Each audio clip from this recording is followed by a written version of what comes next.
ভ্রমণে সবাইকে স্বাগত। আমরা এখন পৌঁছে গেছি ব্যাঙ্গালোরে হালাসুরিতে প্রতিষ্ঠিত সোমেশ্বরা মন্দিরে। এই মন্দিরটা চোল যুগের পুরনো মন্দিরগুলোর একটি এবং এটা হিন্দু দেবতা শিবের উদ্দেশ্যে উৎসর্গীকৃত।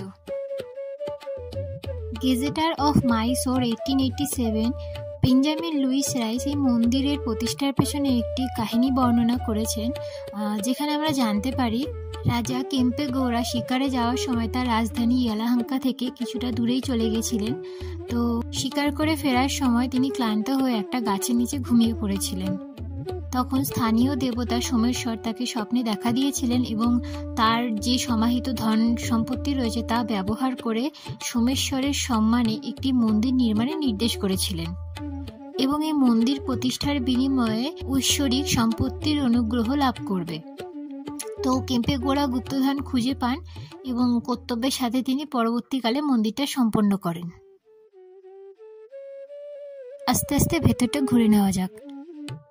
এখানকার মন্দিরের কারুকার্যগুলি অসাধারণ।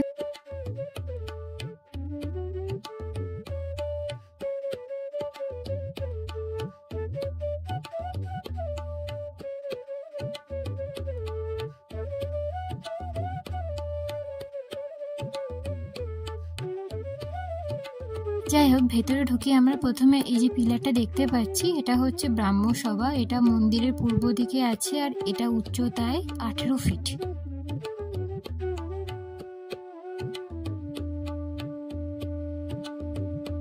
মন্দির কমপ্লেক্সে ঢুকতে সবার আগে আমরা একটা নন্দী দেখতে পাবো, যেটা খুবই সুন্দর। আর এছাড়া কমপ্লেক্সের ভেতরে বেশ কিছু উল্লেখযোগ্য ভাস্কর্য রয়েছে, যেগুলো পিলারের উপরে খোদাই করা।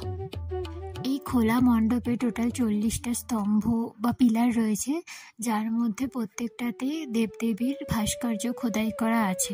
নর্থ সাইডে মানে উত্তরে 12টা পিলার সহ নবগ্রহের মন্দির রয়েছে এবং প্রত্যেকটা পিলারে একজন করে সাধু বা ঋষির ভাস্কর্য রয়েছে।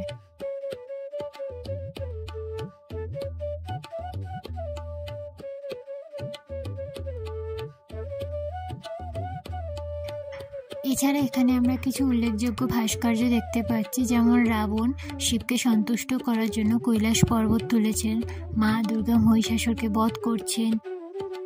এই পেতলের নন্দীটা মূল মন্দিরে ঢোকার সময় ঠিক দরজার সামনেই প্রতিষ্ঠা করা আছে। মূল মন্দিরে কোনো ভিডিওগ্রাফি অ্যালাউ নেই, তাই আমি এখানে ভগবান সোমেশ্বরের একটা ছবি আপলোড করে দিলাম।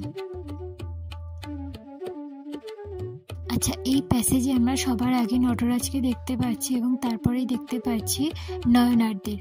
আচ্ছা, এখানে আমি একটু নয়নারদের ব্যাপারে বলছি। নয়নাররা হলেন 63 জন তামিল হিন্দু সাধুদের একটা দল, যারা 6ষ্ঠ থেকে 8ম শতাব্দীতে বসবাস করত এবং হিন্দু দেবতা শিবের প্রতি অনুগত ছিল। এখানে সেই 63 জন নয়নারদের মূর্তি প্রতিষ্ঠিত করা আছে। এই নয়নাররাই আলভারদের সাথে তাদের সমসাময়িকরা যারা বিষ্ণুর ভক্ত ছিলেন, তারা মধ্যযুগীয় দক্ষিণ ভারতে ভক্তি আন্দোলনকে প্রভাবিত করেছিলেন।